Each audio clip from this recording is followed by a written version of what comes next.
दोस्तों, गुवाहाटी के बरसापारा स्टेडियम में हुआ भारत और साउथ अफ्रीका के बीच दूसरा टेस्ट मैच भारतीय क्रिकेट के लिए यादगार तो बहुत रहा, लेकिन अफसोस जीत के लिए नहीं, बल्कि इसलिए कि इतिहास की सबसे बड़ी हार देखने को मिली। दक्षिण अफ्रीका ने इतने जोरदार अंदाज में भारत को 408 रनों से हराकर सीरीज 2-0 से अपने नाम कर ली कि हर क्रिकेट प्रेमी हैरान रह गया। टीम इंडिया का कोई भी खिलाड़ी इस टेस्ट सीरीज में कुछ नहीं कर पाया। तो चलिए दोस्तों, आगे बढ़ते हैं और देखते हैं भारत और साउथ अफ्रीका के बीच दूसरे टेस्ट के 5वें दिन का पूरा रोमांच। लेकिन दोस्तों, उससे अगर आप भी भारतीय टीम के फैन हो तो हमारे इस चैनल को सब्सक्राइब करना ना भूलें।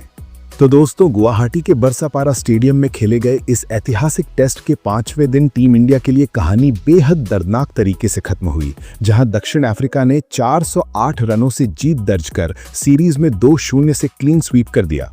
ये भारत के टेस्ट इतिहास में रनों के लिहाज से सबसे बड़ी हार बन गई, जिसने फैंस को हैरान और निराश दोनों कर दिया। दोस्तों, बरसापारा स्टेडियम में पहली बार टेस्ट मैच खेला जा रहा था और शुरुआत से ही लग रहा था कि यहाँ कोई खास इतिहास बनने वाला है, लेकिन किसी ने नहीं सोचा था कि ये भारत की सबसे भारी हार के रूप में दर्ज होगा। टॉस के बाद से ही साउथ अफ्रीका ने ऐसा दबदबा बनाया कि भारत पूरे मैच में सिर्फ पिछड़ता ही चला गया। और वहीं पहली पारी में अफ्रीका ने 489 रनों का पहाड़ जैसा स्कोर खड़ा किया, जिसमें सेनरुन मुथुसामी का शतक और मार्को यानसन की 93 रनों की ताबड़तोड़ पारी भारत की कमर तोड़ गई। भारतीय गेंदबाज शुरुआत में ठीक दिखे, लेकिन जैसे जैसे इन दोनों की साझेदारी आगे बढ़ती गई, मैदान पर सिर्फ एक ही बात साफ दिख रही थी: अफ्रीकी बल्लेबाजों की क्लास और भारतीय गेंदबाजों की थकान। और अब 489 के जवाब में उतरी टीम इंडिया से फैंस को कम से कम 300-350 की उम्मीद थी ताकि मैच बराबरी पर रहे, लेकिन कहानी उलट ही लिखी हुई थी। शुरुआती साझेदारी के बाद भारतीय मध्यक्रम ताश के पत्तों की तरह बिखर गया और पूरी टीम 201 रन पर ढेर हो गई। अफ्रीका की ओर से मार्को यानसन ने गेंद के साथ भी कहर बरपाते हुए 6 विकेट झटके और भारतीय बल्लेबाजी की कमजोरियों को उजागर कर दिया। यशस्वी जायसवाल ने अर्धशतक से थोड़ी उम्मीद जगाई। वॉशिंगटन सुंदर ने भी संघर्ष किया, लेकिन एक एक करके बड़े नाम इतने सस्ते में आउट हुए कि 288 रनों की बढ़त देखकर ही अंदाजा हो गया कि मैच लगभग हाथ से निकल चुका है। लेकिन इतनी बड़ी बढ़त के बाद भी साउथ अफ्रीका ने फॉलो ऑन नहीं दिया, बल्कि दूसरी पारी में फिर से बल्लेबाजी कर भारत को और थकाने का प्लान बनाया। दूसरी पारी में क्रिस्टन स्टब्स ने 90+ की दमदार पारी खेली और अफ्रीका ने 260/5 पर पारी घोषित कर दी, जिससे भारत के सामने 549 रनों का असंभव सा टारगेट खड़ा हो गया। इतने बड़े लक्ष्य के सामने असली लड़ाई रन बनाने की नहीं, बल्कि समय निकालकर मैच बचाने की थी। लेकिन चौथी पारी की शुरुआत में ही दोनों भारतीय ओपनर सस्ते में आउट हो गए और दिन का खेल खत्म होते होते भारत की हालत ऐसी हो गई थी कि स्कोरबोर्ड से ज्यादा फैंस की धड़कनें गिनने लायक थीं। अगले दिन जब खेल शुरू हुआ तो क्रीज पर साई सुदर्शन और नाइट वॉचमैन कुलदीप यादव मौजूद थे और सामने थे आक्रामक मार्को यानसन तथा खतरनाक स्पिनर हार्मर। पहली ही गेंद पर लेग बाय से 4 रन मिले तो लगा शायद आज किस्मत थोड़ा भारत के साथ है, और फिर वही हुआ।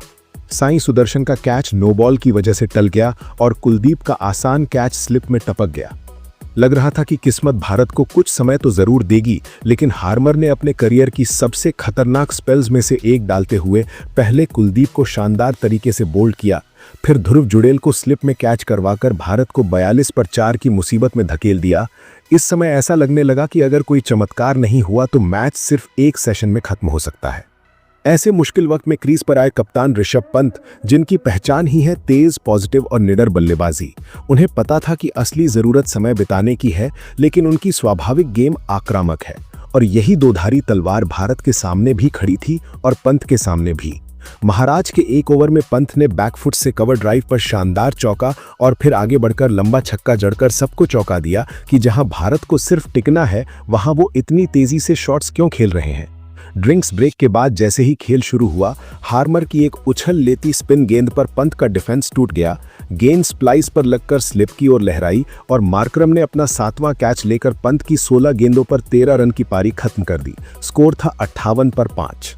अब क्रीज पर आए रविंद्र जडेजा और दूसरी ओर थे पहले से जूझते हुए साई सुदर्शन, जो दीवार बनकर खड़े थे। सुदर्शन ने 100 से ज्यादा गेंदें लगभग सिर्फ डिफेंस में खेली। उनका मकसद सिर्फ एक था, विकेट बचाना, भले ही रन ना आए।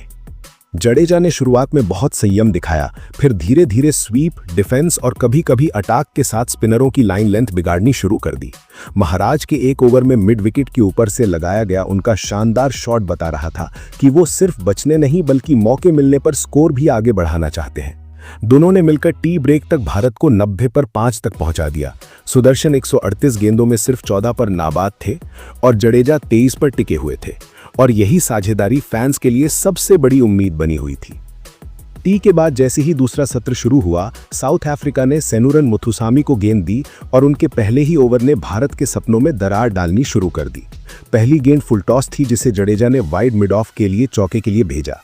लगा कि आज जडेजा अनुभव और क्लास दोनों से मैच बचाने की लड़ाई लड़ेंगे, लेकिन उसी ओवर की 5वीं गेंद पर मुथुसामी ने ऑफ स्टंप के बाहर फुल लेंथ गेंद डाली।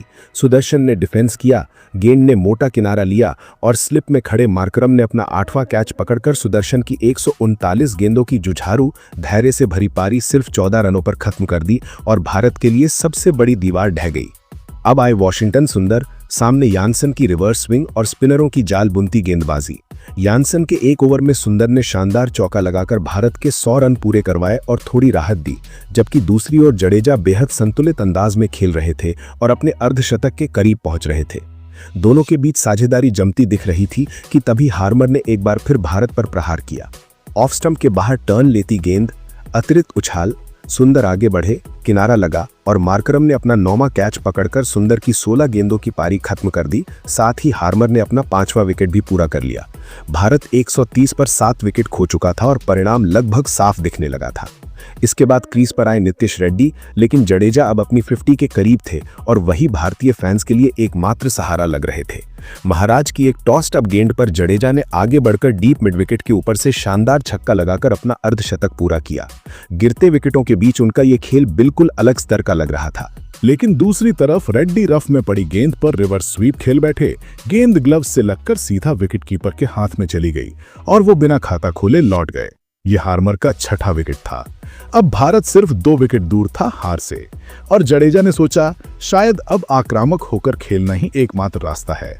लेकिन महाराज की ये गेंद पर आगे बढ़कर बड़ा शॉट खेलने की कोशिश में वो चूक गए। कीपर ने बिजली जैसी फुर्ती के साथ बेल्स गिराकर उन्हें 54 पर स्टंप आउट कर दिया।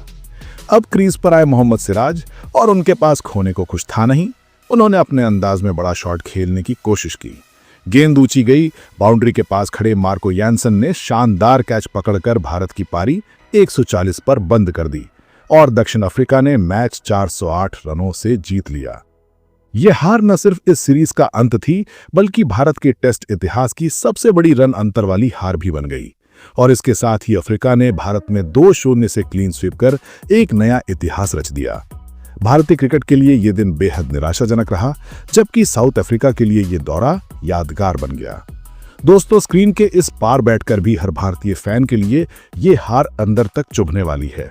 आपके हिसाब से इस करारी शिकस्त की सबसे बड़ी वजह क्या रही? कमजोर बल्लेबाजी, गलत टीम कॉम्बिनेशन या अफ्रीकी गेंदबाजों की जबरदस्त तैयारी? अपनी राय कमेंट में जरूर बताइएगा और अगर वीडियो पसंद आया हो तो लाइक और शेयर करना ना भूलें।